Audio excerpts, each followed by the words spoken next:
নবী তুমি ইমামুল আম্বিয়া, নবী তুমি ইমামুল আম্বিয়া, হাজির নাজির গো নবী সশরীরে জিন্দা।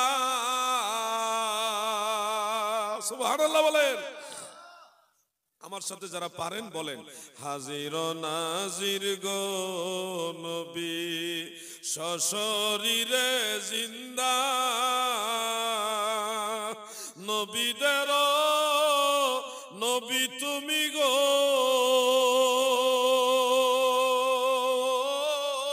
নবী, রহমতের দরিয়া গো নবী, নবী তুমি ইমামুল আম্বিয়া, নবী তুমি।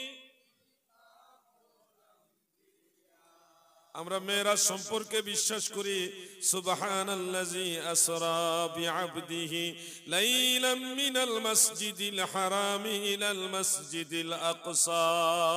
আমার নবী মেরাজের রজনীতে মসজিদুল আকসার মধ্যে গিয়েছেন, দয়াল নবীজি ইমামতি করেছেন। সব নবী এবং রাসূলরা আমার নবীজির পিছনে দাঁড়ায় নামাজ পড়েছেন। সহিহ বুখারী মুসলিমের হাদিস অনুযায়ী এটা প্রমাণিত। এটুকু সবাই বিশ্বাস করেন তো? যুবক ভাইরা তোমরা কথা বলো, বিশ্বাস করো? তাহলে আমাকে বলেন, হযরত আদম আলাইহিস সালাম তো নবীজি মেরাজে যে সময় যায় ওই সময় দুনিয়াতে ফিজিক্যালি ছিলেন না, তিনি তো দারুল বাকায় মাজার শরীফে ছিলেন। হযরতে নূহ নবী, ইদ্রিস নবী, ইয়াকুব নবী, বিভিন্ন নবী, আইয়ুব নবী, তারপরে ইব্রাহিম নবী, ইসমাইল নবী, ইসহাক নবী, ইয়াকুব নবী, ইউসুফ নবী, সব নবীরা তো তিনাদের মাজার শরীফের ভিতরে। বলেন মেরাজের সময় সব নবীরা বাইতুল মুকাদ্দাস মসজিদুল আকসায় আসলো কিভাবে? আসছে, এটা তো সত্য নাকি?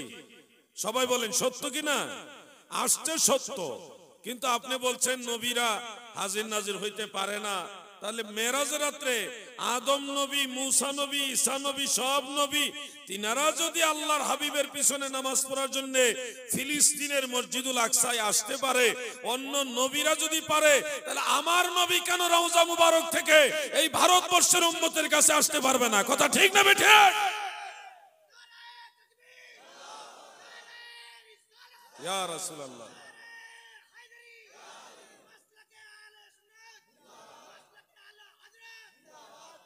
আমার দাদু ভাইয়েরা, যে কোনো বিষয় ঠান্ডা মাথায় যদি একটু চিন্তা করেন সমাধান পেয়ে যাবেন।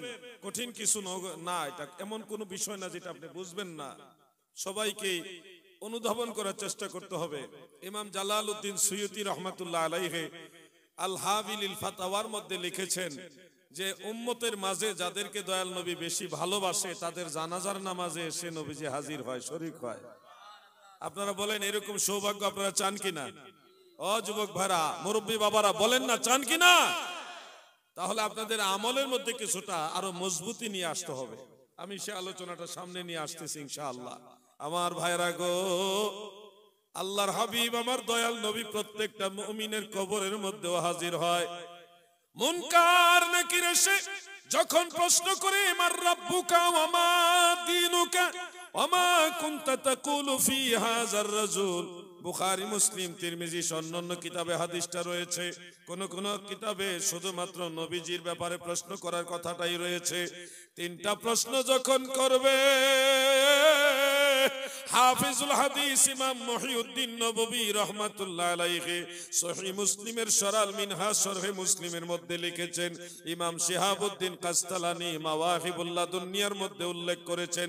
ইমাম মুল্লা আলী কারি রাহমাতুল্লাহ আলাইহি মিশকাতের শরা মিরকাতের মধ্যে ওই হাদিসের তাশরীহ করতে গিয়ে উল্লেখ করেছেন, যখন প্রশ্ন করা হবে মা কুনতা তাকুলু ফি হাযার রাজুল, তোমার সামনে যেই ব্যক্তি আছে এই ব্যক্তি সম্পর্কে তোমার বিগত জিন্দেগিতে কি বলতে, তখন আমার দয়াল নবীজির চেহারা মোবারক, আমার নবীজির জাত মোবারক আপনার সামনে হাজির থাকবে।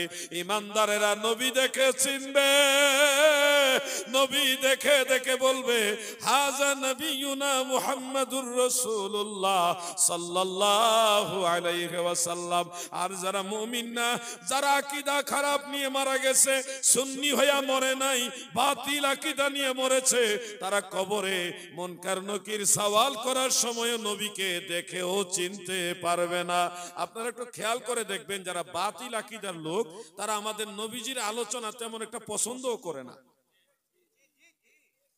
এই কারণে একটা অনীহা ভাব তাদের মধ্যে রয়ে গেছে। কিন্তু এই অনীহা ভাবটা নিয়ে যখন মারা যাবে, কবরের মধ্যে এটার তাসির পড়বে।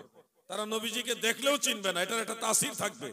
যেমন বাচ্চা দুষ্টামি কইরা, ঝগড়া কইরা, মারামারি কইরা, দুষ্টামি কইরা বাড়িতে আইসা চিপায়, খাটের চিপায় ঘুমায় আছে, মা ডাকছে বাবা ওঠ ওঠ, ভাত খাইতে ওঠ, খাবার খাইতে ওঠ। সন্তান তো টেনশন, আমি তো অন্যায় করে ঘুমাইছি, আমার আম্মা তো আমার মারবো।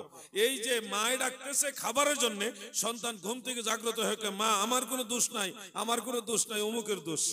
মায় কিন্তু দোষ গুণ করার জন্য, জিজ্ঞাসা করার জন্য ডাকে নাই, খাবারের জন্য ডাকছে।